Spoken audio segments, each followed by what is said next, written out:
Hey, it's me again, a working student living in Cavite. Ayun, so kaninong intro ba to guys? And then guys, yung intro na to guys is kay Mrs. Casa. Sobrang idol ko po talaga siya sa pag-mini vlog kasi sobrang cute niya at sobrang ganda niya mag-vlog. So for today's video guys, samahan niyo po kami kasi pupunta po kaming palengke at bibili po kami ng mga dapat bilhin. And saka naman maghahanap din po ako ng patahiyan ng aking uniform kasi nga ang uniform ko is nasunog!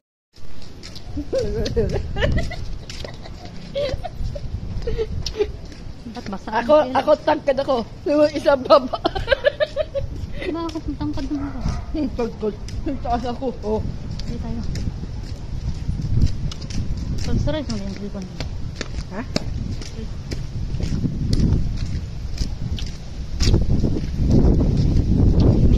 So fast forward na nga guys, nandito na po kami sa may tulay. Papuntang gate na po yan sa labasan guys.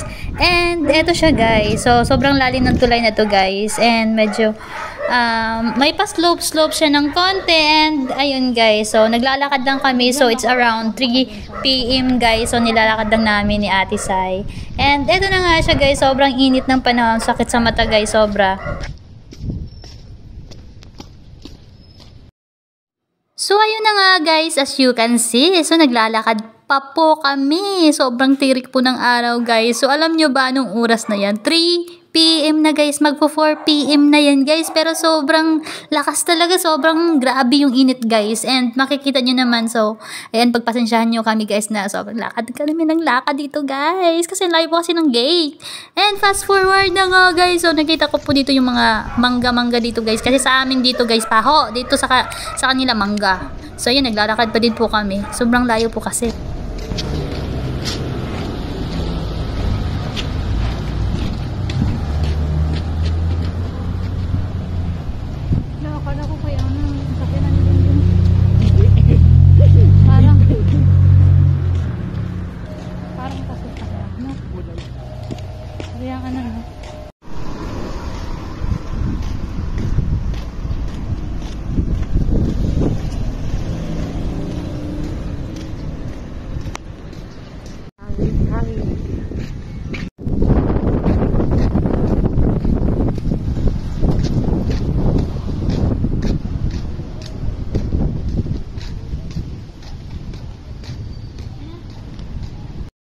Fast forward nga guys, so nakarating na po kami at nakasakay na po kami ng jeep papuntang palengke.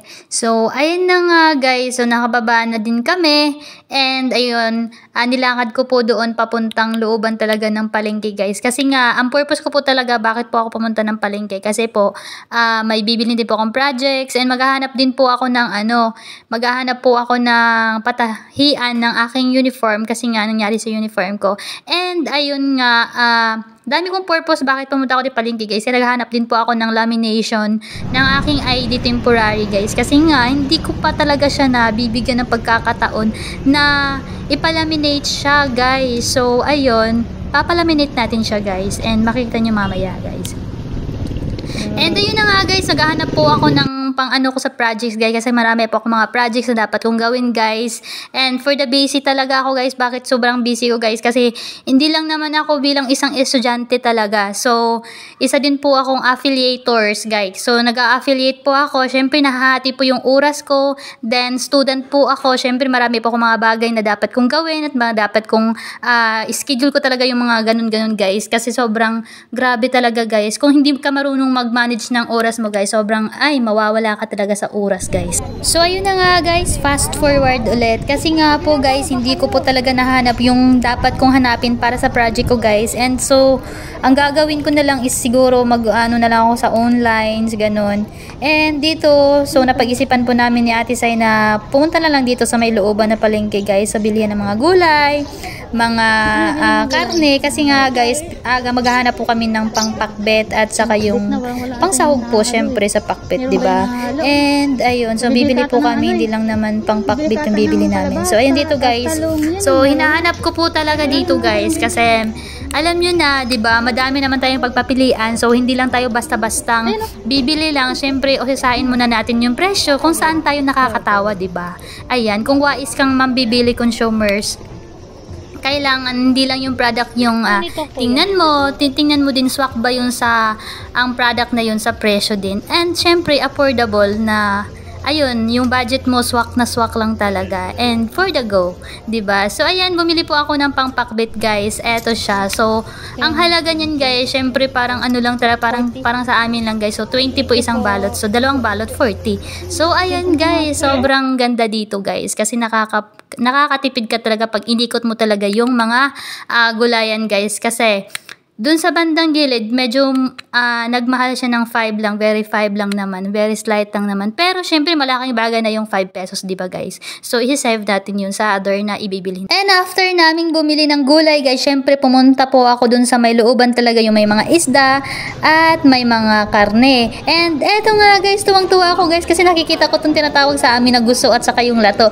So gustong-gusto ko talaga yung guso kaya bumili din po ako guys. And after that guys, naghahanap po ako ng pork chop kasi nga magluluto po kami ng bagoong guys. Ay yung alamang ba guys. And ayan, ilalagay po namin yung pork chop. And then bumili po ako ng 2 hiwang pork chop and sobrang mahal pala niya guys. And kahit saan ako iikot guys, dito lang ako napamura kay ate. And after nyan guys, syempre bumili po ako ng hipon sa amin. Ayun, hipon sa amin pero sa inyo kasi yung hipon dito malaki na, yung sa amin hipon maliit. Ayan. So yan siya guys. So alamang yan guys sa inyo dito. And eto na nga siya guys. And after that guys, kasi naghahanap din pa po ako ng patahian guys. So hindi ko po talaga nahanap yung patahian guys. And medyo meron po kami nahanap doon sa patahian doon sa gilid guys. Pero sabi niya, absent daw po kasi yung mananahi. And hindi siya marunong manahi. Kaya ikis kami, hindi po kami nakahanap. And for Nakahanap kami yun dati dito eh. At syempre guys, kasi nga hindi po namin nahanap yung patahian guys kasi nga hindi po siya available. So ayun, napag-isipan ko kasi dinala ko din yung ID ko. Kaya yung last ko talaga na purpose guys is yung ID ko, i-laminate ko siya guys. So dito naglakad-lakad kami. Dito na to sa bandang Ilumina guys. Ayan, so medyo ano na siya, medyo malayo na siya ng konti. And eto, naghintay ako ng very light lang guys kasi nga marami ding customer si Kuya. Marami ding customer si Kuya dito at buti na lang talaga na mahaba-haba yung ating pasensya. Kasi guys, kung hindi ay tigok tayo dito guys. At syempre guys, fast forward kasi nga tapos ko na pong napalaminate ang aking ID. So ang gagawin ko po guys is pumasok po kami dito sa may bandang Ilumina. Yung sa mga ano nga guys, yung sa medyo may mulmul siya sa may grocery. Hindi ko alam siya guys kasi nga hindi ako magalang tao guys. So limited lang din yung alam ko. And ayan, hinahanap ko talaga dito yung fuel guys. Yung fuel nga guys kasi hindi ko talaga nahanap. Kailangan ko pa naman yon. And eto na nga guys, di ba sa baba ako naglakad kanina. And after nyan guys, pumasok pa talaga ako dun umakit pa talaga kami sa taas kasi nga gusto ko talagang mahanap yung ano guys, yung dapat kong hanapin. Kasi guys, hindi talaga ako hihinto guys pag hindi ko nalalaman na meron or wala. Ayan, so pumunta talaga ako guys.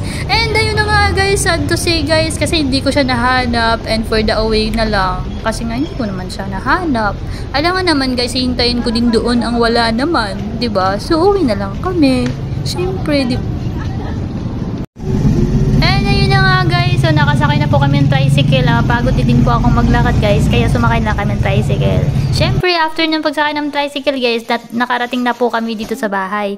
And ang ginawa ko guys, and eto, kinukuha ko na yung mga napamili namin guys. So medyo konti lang yung napamili namin guys kasi may 2 lang din kami dito guys.